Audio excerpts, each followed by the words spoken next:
the exhaust mark, whatever. There's a lot of colors, I don't know where to go. See a lot of colors, only feeling blue.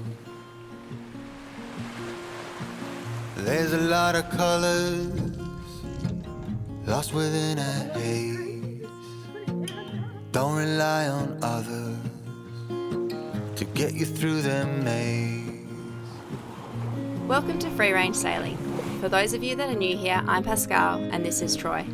For the last 4 years and 180 episodes, we've circumnavigated Australia, culminating with a very demanding year refitting our 1969 Australian-built Clansman 30 sloop-rigged yacht and sailing her across the Great Australian Bight. Now we've returned to our home state, we're taking the time to explore some of the places we didn't get the chance to see as much of before. Join us each week for more great sailing, fishing and adventure as we cruise the West Australian coast.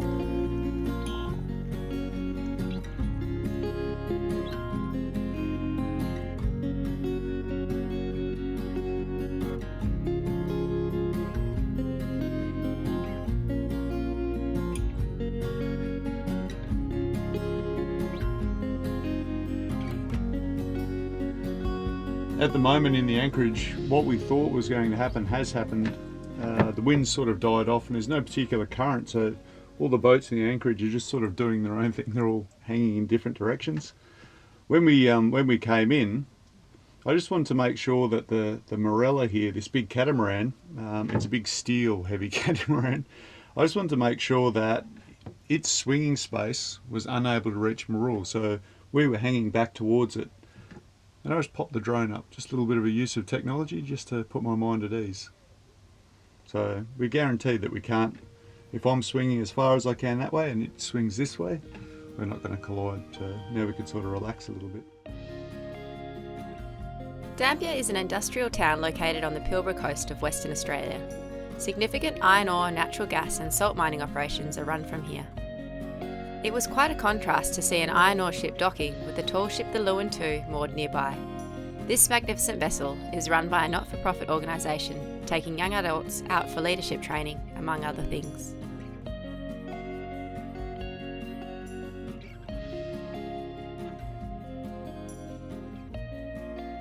So this is me, I'm working on the video that's about to get uploaded, if you remember this one coming out. What is the captain up to, an engineer? Wishing you had a beer in hand. Well, there's beer on ice, so that can be your reward. We went into an engineering firm here in Karratha, and they said no job too small. But that doesn't mean they're not going to quote you for a big job. So be prepared if you come up to the Pilbara to pay oil and gas prices. Although the people there were lovely, I am still in shock from the bill. So the previous design of the exhaust was like this, and all of the chaos that amount of exhaust entails, because it's fairly unsupported, it's hard to support. So not surprisingly it's failed through here. Also it's made out of tube, which is quite thin wall. A little discussion with our friend Pete.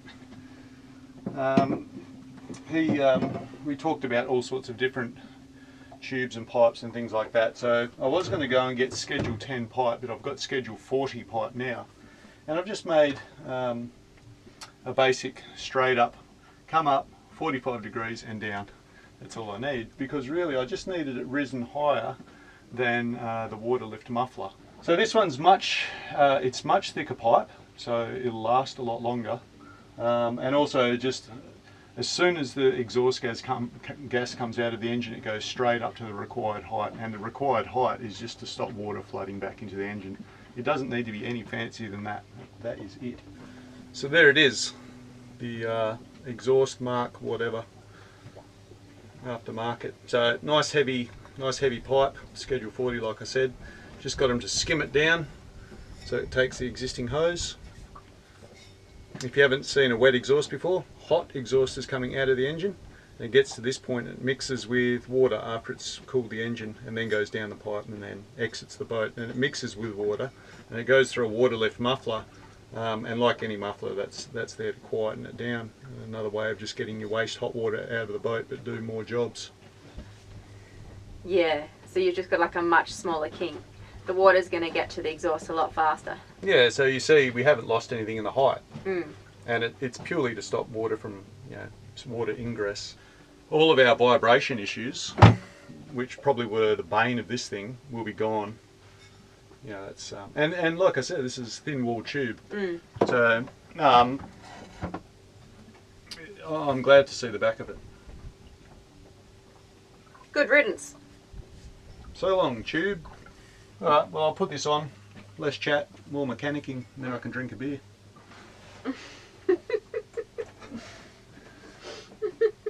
Working on my car. With the engine exhaust installed, the following day it was time to take Marul out for a test run.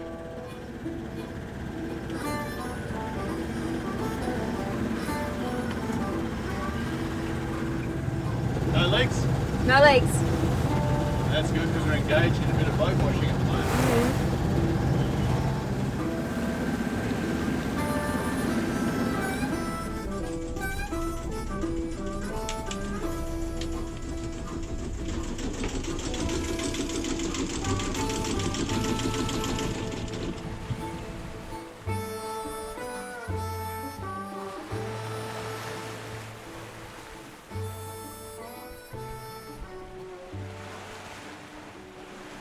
What do you reckon, babe? Just a casual sail? Got that exhaust sorted? Got everything sorted out, didn't we? Oil pressure regulator valve, done. Exhaust, done. Yeah. Chocolate in the fridge, done. Now we just got to sort out the fish situation, but first we got to get out of this this schlock. So we just got sick of sort of sitting in the anchorage there. We got everything done that we needed to do, and now we're going to go look at some of the islands around Dampier. Yeah, we didn't really get a chance to see them last time we were up this way because we were on a mission to get to the Kimberley. So yeah, we're pretty keen to explore some of the spots. Yeah, we'll take you along with us. It's pretty rough out there. I mean choppy, not Yeah, it's just choppy. just messy. After our time out in Tassie, this is just like only just enough wind to go sailing for those guys. Are we still hooking along at 6.5 knots? We slow down to about 6 knots and then come back to 6.8. We sort of come to a bit of a stop if I'm not very efficient with my steering. That one was better. We kept our speed at about 6.5. Sometimes when I let us get stopped, it'll drop down to about 5.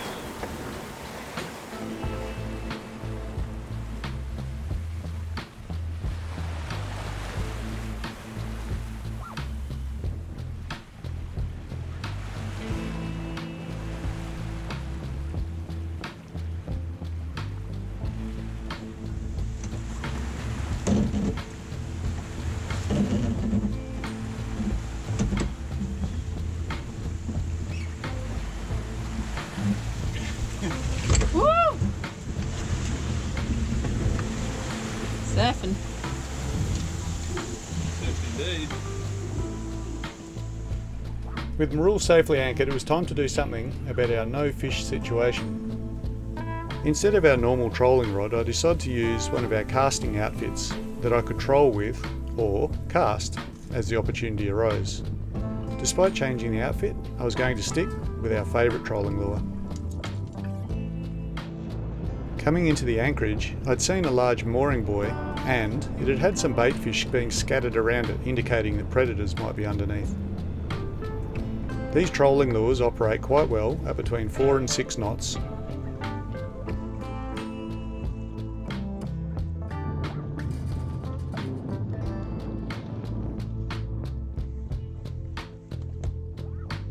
It wasn't long before my invitation was accepted, and a nice little school mackerel came aboard.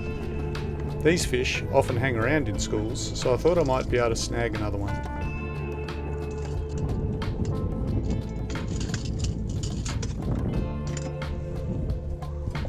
I was just running one more pass past the mooring buoy when all of a sudden the engine developed a fault and died. As the current here was quite strong, I decided to get the oars out and make my way to the buoy before trying to sort out the issue rather than being carried away where I might not be able to fix things and it was going to be a big long row home. Some people comment on the unusual appearance of our porter boat, but I will say that it rows very well. I didn't know it at the time, but this was to be the start of an endless chain of problems with our carburetor. The tether on the dinghy wasn't really a very good length, so I just extended it with our anchor. As it turned out, it didn't really take too long to fix the engine problem, but I was glad I took the precaution of securing myself to the mooring buoy. Otherwise, by now, I probably would have been about 3/4 of a mile away from Marul, and if I hadn't been able to fix the problem, that's a long way to row.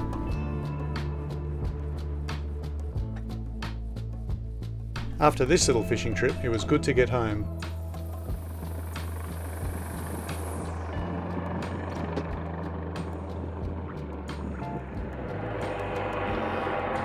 A little bit of excitement going on. We've got a chopper practicing rescue and recovery of people in the water. There's a lot of oil and gas exploration and mining here. I don't suppose many of you have been around the offshore rigs, but if you've ever seen photographs of what's swimming around underneath them, you'll appreciate why they're practicing getting people out of the water quick.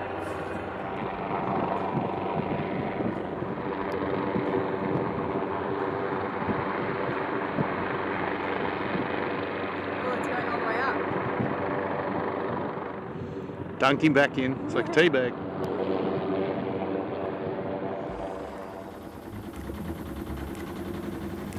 Yeah, well, I'm used to seeing him like from pearl diving and aquarium fish catching. I just knew what he looked like. He's playing dead. He's definitely playing dead. Oh, look at that!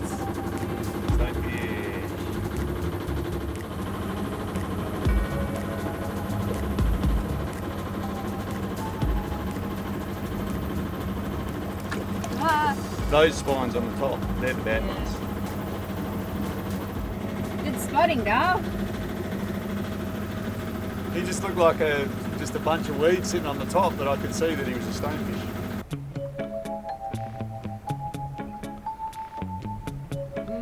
Oh, he's cranky. Just put him down now. Oh, look at him in the sunshine. Yeah. Look at all these colours. Like that's pretty amazing camo. See, he's put lots of growth Pink on there. and green. Yeah. Bye, Gone. mate. Oh yeah, he's gone down now. Swims like a stone. I don't mind touching those things because we used to have to deal with them a lot when I was a pearl diver. But also aquarium collection, you know, we'd often catch those things for like universities and private collectors. So I've had a bit of experience like handling them, and I know that those guys are pretty settled down. But I wouldn't recommend too many other people just like going around picking up stonefish. They're the most venomous fish on the planet, and it can be fatal if you get stung and it's not treated. Treatment out here would be like if he'd stung me in the hand, then would be put my hand in as hot water as I can possibly bear. It's a protein-based poison. But you could see then that even though he was really venomous, that fish wasn't aggressive like the sea snakes that we've handled in the past. You know, he never tried to flick and get those spines into us, and in fact he left them down the whole time, so, or she, I don't know. So, you know, they're not really aggressive fish. If you were doing that with a lionfish, they do actually put their spines up and forward, and they'll try and dart forward and sting you, but those stonefish aren't like that. So normally when people get stung, they're just hidden minding their own business. People are walking around in the shallows, they step on them, and that venom, because usually it's their full weight and it goes right very deep into their tissues. Yeah, so plenty of people have died from heart complications after being stung by them, and the pain is supposed to be incredibly intense. So if you've ever been stung by a lionfish, which I have, that's sort of like hitting your hand with a hammer and that throbbing pain for a couple of hours. So a stonefish is supposed to be a lot worse than that. It was the weird thing, you know, he was just floating on the top. I thought they just swam like a stone and just sat on the bottom. Maybe ate another fish, you know, and inflated up. I don't know, but I just saw it on the top and I knew that it was a stonefish because I've seen them before.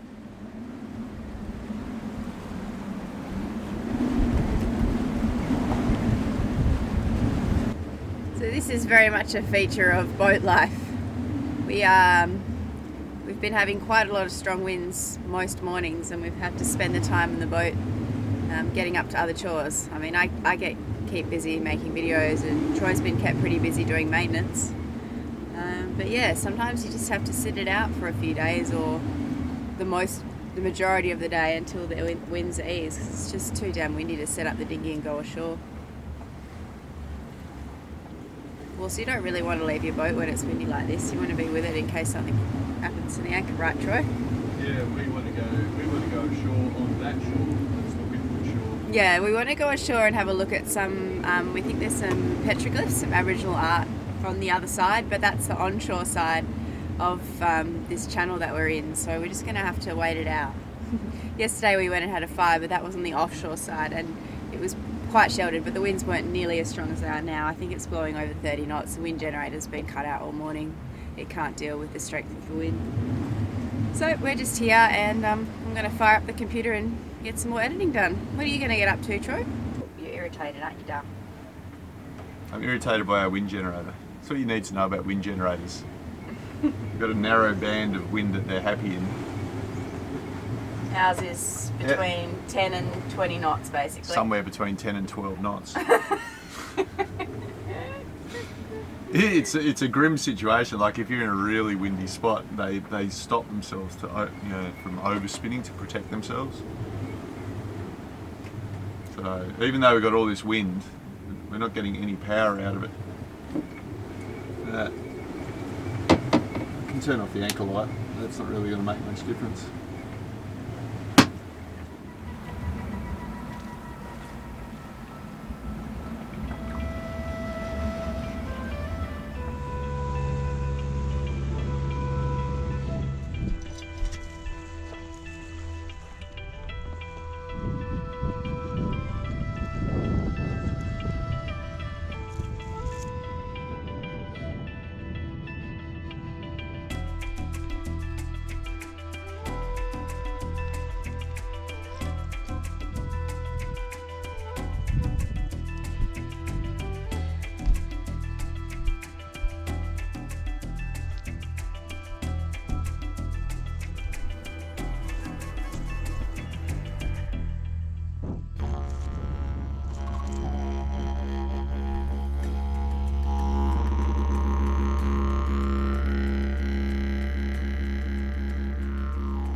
What do you think? Yeah, they're amazing. They're way bigger than I thought they were going to be. You could see them from right down the bottom all the way down there. Well, as we were sailing through yesterday, and we looked up here, we could see, like I could see these like were like a billboard. Flat rocks. Yeah, yeah, big, flat, and they were light coloured as well. Yeah. And they really stood out. So there's a nice little creek there. Yeah. And it's full of mullet even at the moment. Yep. I can see signs of fresh water. Yep, and it looks like there's oysters and other shellfish to be had as well. So food around. Nice spot to sit. Yep, nice and cool. Shady in the afternoon. Yeah, well in the mid-arvo. Yeah. So Pretty good. it's an obvious spot to find some nice artwork. And there's lots. There's these cool Tassie tigers. The big ones. Thylacines, and there's some stuff around there, like some really good looking lizards. Okay. Good looking lizards. Good looking lizards. Yeah. Good way to pass the time, eh, while you're having a look for your friends to come. It was particularly exciting to find these pieces, as thylacines, or Tasmanian tigers, are thought to have been extinct on the mainland for at least 3,000 years, although there have been many unconfirmed sightings. They were Australia's largest carnivorous marsupial, a marsupial being a mammal with a pouch, at the time of European arrival, with the last thylacine we know of dying in captivity in Tasmania in 1936. That's a different style. I reckon that's a different artist. Yeah. I don't think it's as etched as deep, hey? Maybe they copied that one. They might have copied it. That accounts for the stick coming out of the backside of both of them. Yeah. I wonder what this is all about.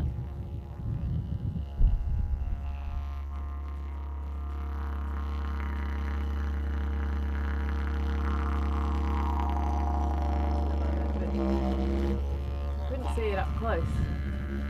No, you can view them a lot better further away. There's a carving up there, but it's not very good.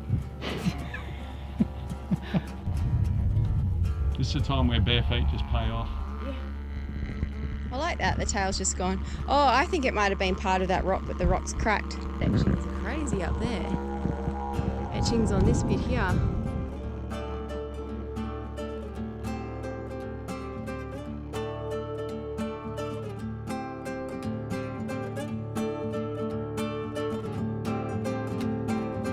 Danger.